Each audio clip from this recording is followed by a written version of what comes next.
Αγαπητοί μου μαθητές, αγαπητές μου μαθήτριες, όλες και όλοι εσείς που παρακολουθείτε αυτό το κανάλι γιατί μαθαίνετε ελληνικά, καλώς ήρθατε και σε αυτό το ωραίο ανοιξιάτικο βίντεο, το οποίο ουσιαστικά σαν ιδέα γεννήθηκε όταν ανοίγοντας τον υπολογιστή μου αντίκρισα αυτή την εικόνα. Αν προσέξετε τι γράφει, θα καταλάβετε γιατί θα μιλήσουμε σήμερα. Και αν έχετε υπομονή να πάμε μια βολτίτσα μαζί και επιστρέψετε, θα ακούσετε και τι έχω να σας πω, που ίσως σας ενδιαφέρει, ελπίζω.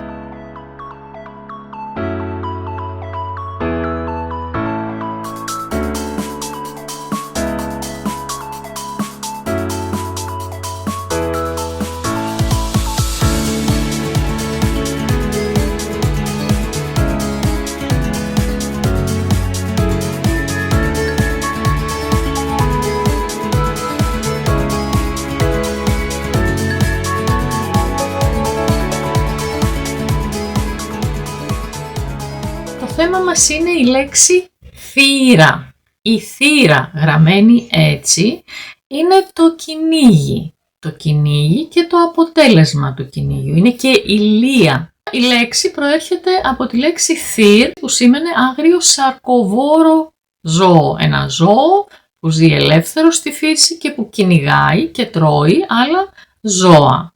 Θύρ, αυτός που κυνηγάει, είναι ο θηρευτής. Το ζώο το οποίο κυνηγάει είναι το θύραμα. Το οποίο το κυνηγούν δηλαδή είναι το θύραμα. Η λέξη θύρ στην πορεία των χρόνων μετατράπηκε σε θηρίον. Υποκοριστικό ήταν αυτό.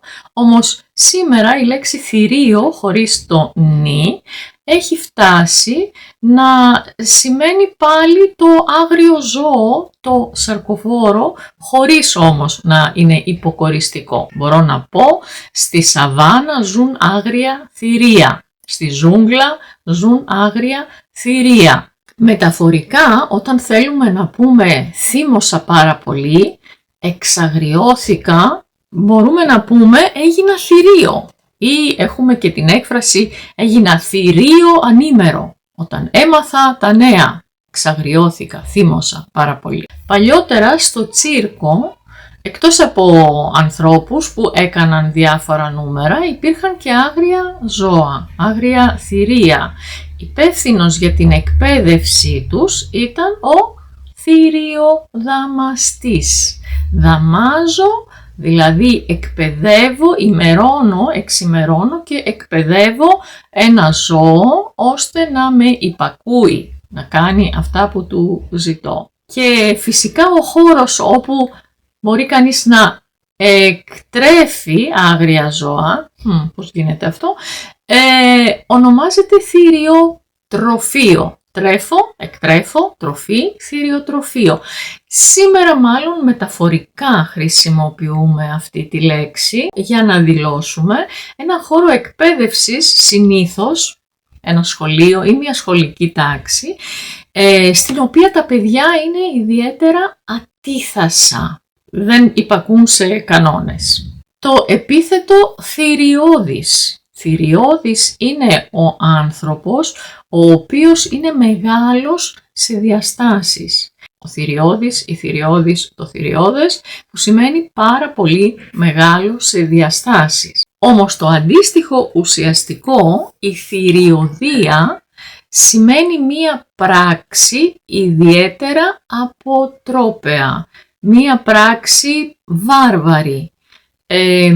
Μπορούμε να μιλήσουμε για τις θηριωδίες που συμβαίνουν στη διάρκεια ενός πολέμου. Πόλεμος και θηριωδίες είναι αλληλένδετες έννοιες. Όπως προσέξατε όμως πιθανόν, το βίντεο αυτό το έχω βάλει στην ενότητα ορθογραφία. Για ποιο λόγο? Γιατί η λέξη θύρα είναι ομόηχη μιας άλλης λέξης. Έχουν τον ίδιο ήχο δηλαδή. Γράφονται απλά διαφορετικά. Θύρα με ήτα είναι το κυνήγι. Θύρα με ύψιλον τι είναι? Θύρα με ύψιλον, πιθανόν κάποιοι το μαντέψατε ή το γνωρίζετε ήδη, είναι η πόρτα. Γνωρίζετε βέβαια τη λέξη παράθυρο. Στα παράθυρα στην Ελλάδα έχουμε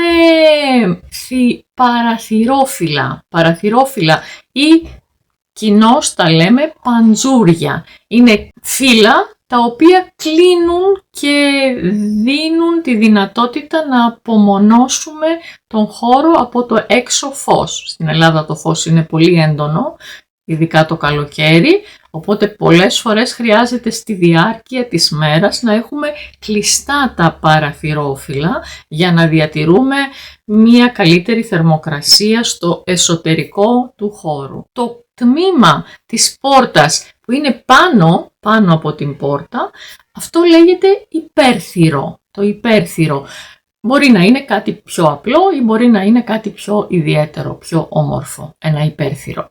Παλιά τα διακοσμούσαν ιδιαίτερα. Επίσης παλιά στις πολυκατοικίες υπήρχε κάποιος άνθρωπος στην είσοδο της πολυκατοικίας μέσα, είχε το γραφείο του, ο οποίος ήταν υπεύθυνος για την πολυκατοικία, ήταν υπεύθυνος να παίρνει τα γράμματα, να τα μοιράζει, να καθαρίζει τους κοινόχρηστους χώρους, να φροντίζει ώστε το ασανσέρ να είναι σε καλή κατάσταση και διάφορα τέτοια. Αυτός ήταν ο θυρωρός. Σήμερα θυρωρούς δεν έχουμε. Έχουμε όμως θυροτηλέφωνα στις πολυκατοικίες. Είναι ένα τηλέφωνο το οποίο υπάρχει μέσα στο διαμέρισμα και συνδέεται με την είσοδο, έτσι ώστε να μπορούμε απομακρυσμένα να ανοίγουμε την εξωτερική πόρτα της πολυκατοικίας. Έχουμε επίσης τη λέξη θηρίδα. Θα μπορούσαμε να πούμε πορτούλα, όμως θηρίδα σημαίνει συγκεκριμένα το προσωπικό γραμματοκιβώτιο, κουτί που έχει κανείς είτε στο ταχυδρομείο για να παίρνει τα γράμματά του, αν δεν θέλει να τα παίρνει στο σπίτι του, είτε στην τράπεζα για να έχει κάποια κοσμήματα μέσα ή έγγραφα που είναι πολύ σημαντικά για αυτόν. Αυτό είναι μία ταχυδρομική θηρίδα, μία τραπεζική θηρίδα κτλ.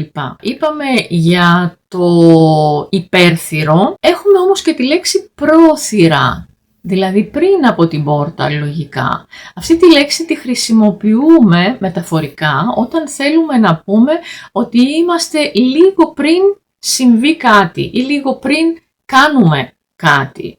Για παράδειγμα, οι δύο χώρες βρίσκονται στα πρόθυρα του πολέμου ή δεν αντέχω άλλο, είμαι στα πρόθυρα της τρέλας. Κοντεύω να τρελαθώ δηλαδή. Και επίσης μεταφορικά, ένας άνθρωπος ο οποίος βρίζει πολύ, μιλάει άσεμνα, δεν τηρεί όσον αφορά το λόγο τους κανόνες καλής συμπεριφοράς, αυτόν τον άνθρωπο τον χαρακτηρίζουμε ως αθυρόστομο. Έχουμε τη θύρα, έχουμε το στόμα και έχουμε και το α που στερεί την έννοια, το στερητικό α. Οπότε αθυρόστομος είναι ο άνθρωπος που δεν έχει πόρτα στο στόμα του. Λέει ό,τι του κατέβει. Μία άλλη λέξη σχετική από την ίδια οικογένεια, δηλαδή με τη λέξη θύρα, είναι ο θηρεός. Πάρα πολύ παλιά η λέξη αυτή είχε την έννοια της πέτρας που χρησιμοποιείται σαν πόρτα για να κλείνει ένα άνοιγμα. Όμως σιγά σιγά με τα χρόνια άρχισε να σημαίνει το μέρος αυτό του σήματος που είχαν κάποιες οικογένειες ευγενών, του οικογενειακού σήματος. Αυτό που μοιάζει με μία μακρόστενη ασπίδα και έχει πάνω διάφορα σύμβολα. Αυτό είναι ένας θηρεός. Εδώ είναι ο θηρεός της ελληνικής δημοκρατίας. Και ίσως γνωρίζετε ότι θηρεοειδή έχουμε και όλοι οι άνθρωποι. Τουλάχιστον γεννιόμαστε με έναν θηρεοειδή αδένα. Είναι ένας αδένας που βρίσκεται εδώ, ο οποίος παράγει διάφορες ορμόνες, διάφορες ουσίες που είναι απαραίτητες για τον οργανισμό μας. Και μοιάζει με θηρεό, γι' αυτό και το όνομά του είναι θηρεοειδής. Μοιάζει με θηρεό. Αν μένετε στην Ελλάδα και αν παρακολουθείτε και ποδόσφαιρο, ίσως θα έχετε ακούσει πολλές φορές να μιλάνε για την θύρα τάδε του ποδοσφαίρου, η θύρα 4. Τα ποδοσφαιρικά γήπεδα έχουν εισόδους από τις οποίες μπαίνουν οι θεατές. Πολλές φορές οι οπαδοί γράφουν συνθήματα αναφερόμενοι στην θύρα από την οποία μπαίνουν στο γήπεδο της αγαπημένης τους ομάδας. Και επίσης έχουμε και την έκφραση κεκλεισμένων των θυρών. Τι σημαίνει αυτό? Αυτό μπορείτε να το ακούσετε κυρίως για δίκες ή για συνεδριάσεις. Κανονικά μία δίκη μπορεί να την παρακολουθήσει όποιος θέλει. Όμως υπάρχουν μερικές δίκες στις οποίες απαγορεύεται η προσέλευση του κοινού. Γίνονται μόνο με τα άτομα τα οποία πρέπει να παραβρίσκονται εκεί για την δίκη. Αυτές οι δίκες γίνονται κεκλεισμένων των θυρών, με πόρτες οι οποίες έχουν κλείσει. Οπότε από όλα αυτά τι κρατάμε? Καταρχάς την ορθογραφία, θύρα με ήττα, το κυνήγι και όλες οι λέξεις που σχετίζονται με αυτό, θύρα με ύψιλον, η πόρτα και όλες οι λέξεις που σχετίζονται με την πόρτα. Ελπίζω να σας βοήθησε αυτό το βίντεο σχετικά με την ορθογραφία και ίσως ανακαλύψατε και κάποιες λέξεις ή εκφράσεις τις οποίες δεν γνωρίζατε. Θα χαρώ πολύ όπως πάντα να διαβάσω κάτω τα σχόλιά σας. Αυτά για σήμερα. Να είστε καλά και να τα πούμε ελπίζω σύντομα. Γεια σας.